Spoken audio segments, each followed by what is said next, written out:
Ok, la team Real Zantaro dans la place. Voilà, aujourd'hui, nouvelle vidéo. On va rentrer plus dans le vif du sujet pour le serveur Minecraft. J'ai envie qu'on se retrouve sur un petit paint. Un petit paint avec une petite tablette graphique. Et ouais, on a step up. Mais ça, ce sera pour une prochaine vidéo. Et je voulais tout de suite rentrer dans le vif du sujet avec le build in public. Et donc, pour build in public, il faut build. Et pour build, il faut avoir des étapes. Première étape, trouver un nom pour le serveur. C'est super important, le nom pour le serveur. C'est genre tout ce que les gens ils vont dire, genre ouais gros viens on va jouer sur. Vous voyez un peu. En deuxième, le concept. Faut clarifier le concept du serveur. Est-ce que c'est un serveur survie? Est-ce que c'est un serveur SMP? Multijoueur? Est-ce que c'est un serveur où il y a que moi, c'est mon serveur à moi et vous rajoutez dessus? Voilà, faut clarifier le concept du serveur. En troisième, on a tout ce qui est mods. Les plugins. Si on fait des mods et des plugins. L'économie, j'ai mis tout ça dans une même catégorie, et la monétisation. Hop, étape numéro 4 / catégorie numéro 4. J'ai pensé à la map. La map du jeu, la map du monde, la map du serveur. C'est super important, ça va être aussi le cœur du serveur. Ça va être le spawn, ça va être l'hôpital. Comme on en a parlé dans la première vidéo, l'hôpital où on respawn. Je sais pas si je vous l'avais dit, mais l'hôpital où on respawn après la mort temporaire. Ça va être ce genre de choses. Ça va être la mairie, ça va être la banque, ça va être la ville principale, les villes secondaires, les maps de boss, enfin les donjons, les premières quêtes. Donc voilà, ça c'était pour le 4. Ensuite, en 5, c'est pas du tout un S, c'est un 5, je vous le promets. En 5, j'ai mis serveur / hébergeur. Choisir le bon serveur, enfin le bon hébergeur pour le serveur. Choisir un hébergeur français pour qu'il y ait moins de décalage, moins de ping, moins de lag. Comme ça, quand tu auras plus de monde, quand tu auras plus de gens en simultané, eh ben, ce sera déjà moins compliqué qu'avec un serveur qui est basé aux États-Unis ou un serveur qui est basé je ne sais où, en Chine ou etc. Trouver un bon hébergeur, un hébergeur qui est pas trop cher non plus, parce que pour l'instant on n'a pas le budget encore. Mais ça, ce sera aussi dans une autre vidéo, la gestion du budget. Et comme je build in public, toujours cette phrase, eh ben, je vous montre tout, mes dépenses, mes galères, etc. Et donc, l'hébergeur, ce sera une vidéo à part, ou bah, c'est sûr que ce sera une vidéo à part. Dans cette vidéo, on va essayer de faire le plus de choses. Mais pour l'instant, déjà, trouver un nom du serveur et avoir le concept, ce serait déjà pas mal pour cette vidéo. En numéro 6, j'ai mis bêta test. Bêta test. Le bêta testing, bien sûr, une partie super importante du serveur. Avant de l'ouvrir à tout le monde, il faut faire bêta tester pendant une petite semaine ou 2 petites semaines pour voir qu'est-ce qui va pas, qu'est-ce que je peux changer, qu'est-ce que je peux améliorer, qu'est-ce que je peux enlever, qu'est-ce que je peux rajouter. Numéro 7, la hype sur les réseaux. C'est aussi super important. Juste avant de lancer le serveur, on a bêta test, et pendant la partie du bêta test, on va pouvoir filmer des choses, on va pouvoir demander à des gens qui ont des PC un peu plus puissants de pouvoir filmer des cinématiques, des petites choses comme ça, des mises en scène, pour donner envie aux gens, aux joueurs, et à vous surtout, de venir sur le serveur en fait, juste de venir jouer et kiffer. En numéro 8, plus concrètement, on va avoir le lancement du serveur. C'est tout à fait concret, on lance le serveur une fois qu'il y a la hype, qu'il y a le concept, qu'il y a les mods, que la map elle est prête, que le serveur et l'hébergeur ils sont carrés. Les bêta-testeurs ils ont dit c'est ok, la hype elle est à son paroxysme, on lance le serveur, on voit ce que ça donne, on joue sur le serveur, on ouvre le serveur, on voit ce que ça donne. Ensuite en 9, on a le review. On a lancé le serveur, les gens ils ont joué, ils ont pas kiffé, ils ont kiffé.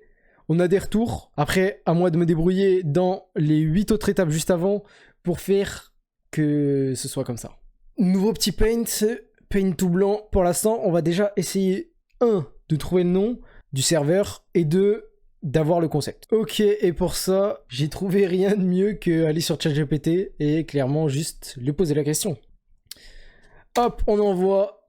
Si c'est un serveur Minecraft inspiré de GTA RP, le nom doit être facile à retenir, stylé et évoquer la ville, le crime, l'économie ou la vie RP. Voici plusieurs styles. Ok la team, je crois, après avoir fait un peu plus de recherche, après avoir parlé avec ChatGPT un peu plus, je crois qu'on a notre nom. En tout cas, pour moi, ça colle bien, j'aime bien. Beyond District, au-delà du district, au-delà du quartier. Ça me paraît plutôt pas mal. On va pouvoir cocher l'étape 1. On va pouvoir cocher l'étape 1. Le nom sera Beyond District. C'est aussi simple que ça. Pas besoin de se casser la tête. Ok la team, on passe à l'étape numéro 2. J'espère que ce sera dans une vidéo tout ça. Le concept du serveur. Sans speedrun, on va faire le concept du serveur. Enfin, je vais poser les bases du serveur. Je vais mettre les grandes lignes. Et ce sera déjà plutôt pas mal pour savoir ensuite sur quel mode on va se diriger et quel mode on va prendre, etc. En sachant que je voulais faire, comme dans la version normale de Minecraft, des mises à jour de temps en temps. Genre mise à jour des océans, j'ajoute de nouveaux modes par rapport aux océans. Mise à jour pêcheur, mise à jour chasseur, mise à jour armes, mise à jour militaire, mise à jour zombie, etc. etc. Donc au début, il n'y aura pas forcément beaucoup de mods, mais au fur et à mesure des mises à jour et des reviews et des retours des gens qui jouent au serveur, on va pouvoir rajouter de nouveaux mods sans trop non plus casser le serveur, parce que beaucoup de mods, eh ben, ça fait casser les serveurs, ça fait casser les PC. Et moi j'ai un potato PC les gars, un PC patate, et je sais très bien que déjà une cinquantaine, une soixantaine de mods, ça va me casser mon PC, donc on va rester chill, on va rester calme. Alors, je vais caler des mots aléatoires qui me passent par la tête, déjà, dans un premier temps, comme ça on voit un peu à quoi s'attendre.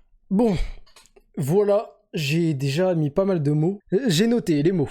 GTA 5 RP, voice chat, armes, substances, militaires, district / ville principale, véhicule, nature, biome, génération, économie, build libre, apocalypse zombie, réalisme, trame narrative / mode histoire. Voilà. C'est vraiment les points clés principaux que j'aimerais bien mettre dans le serveur. Le voice chat, super important. J'aimerais bien qu'on puisse parler in-game. J'aimerais bien qu'il y ait des armes. Les substances, j'aimerais bien, comme dans GTA, qu'on puisse farmer voilà, des substances, quoi. Voilà. Je vais me faire cancel après. Militaire, j'aimerais bien qu'il y ait un petit côté militaire, même un gros côté militaire, avec des véhicules, des armes, des armures, surtout de l'esthétique, etc. District / ville principale. Le problème de la plupart des serveurs RP ou des serveurs communautaires qui regroupent des gens dans un même endroit, c'est que ils leur laissent trop de liberté. Beaucoup trop de liberté. Et c'est pour ça que moi je pensais déjà réduire la map, pas qu'elle soit énorme, qui est un district / ville principale au tout début.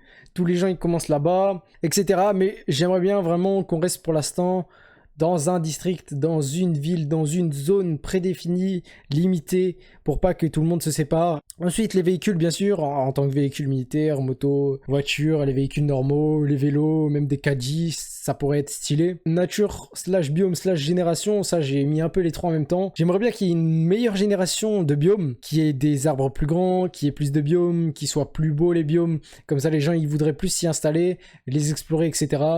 Apocalypse zombie, parce que ça c'est un banger en fait. Qui va dire le contraire? Ensuite, build libre. J'aimerais bien que les gens ils puissent build n'importe où. J'ai pas à surveiller qui est-ce qui griffe ou pas. Donc je pensais déjà mettre un mode qui s'appelle Security Craft, qui permet de construire en sécurité, comme son nom l'indique. Enfin, Security Craft. Ensuite, du réalisme. J'aimerais bien avoir les sons, les visuels plus réalistes. Même si mon PC c'est un PC patate, je suis sûr que c'est possible de faire ça. Des visuels plus réalistes, des sons plus réalistes, des zombies plus réalistes, une ville en général plus réaliste, ça donne plus envie de rester. Ensuite, trame narrative / mode histoire. Je voulais faire des endroits, des buildings, stations essence abandonnées, des réacteurs nucléaires, des usines nucléaires, hôpitaux abandonnés, des villes abandonnées, etc. Où dedans, il y aurait des quêtes à faire, des gens à trouver peut-être, des mobs à combattre. Ensuite, Morrigan bonne temporaire, on l'a déjà dit, et en mode hardcore, pour que les gens ils puissent pas battre l'Under Dragon en 2 jours, et qu'ils se cassent un peu la tête, et qu'ils se coordonnent pour pas mourir dès les premiers jours. Et voilà, c'est tout pour l'étape numéro 2 du concept du serveur. Je vais pas détailler plus, parce que de toute façon, on verra ça avec les mods, les plugins, l'économie et la monétisation, et surtout la map aussi. Mais déjà, on a fait un déjà très bon résumé de ce que ça peut être et de ce que j'ai envie que ce soit. C'était Real Zentaro. N'hésitez pas à liker, commenter, vous abonner, mettre dans les commentaires quel mode vous voulez voir. Dites-moi si vous êtes hype. Et moi, je vous dis ciao.